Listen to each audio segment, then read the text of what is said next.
Hello guys, good evening. Andito pala ako sa Dolomite. Ito yung tinatawag nila na Dolomite. Kasama ko, taga Canada.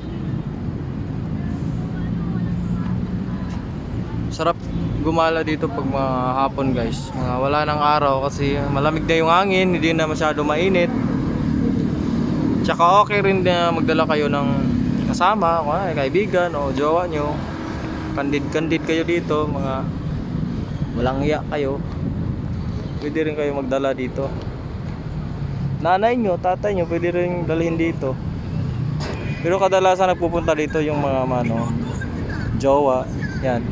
Yan si ma'am, walang kasama. Baka naman ma'am, pwede naman tayo. Single naman ako ma'am, pero may kasama pala siya. Maraming tao. Yan. Yung iba, di ko alam kung tao ba o hayop.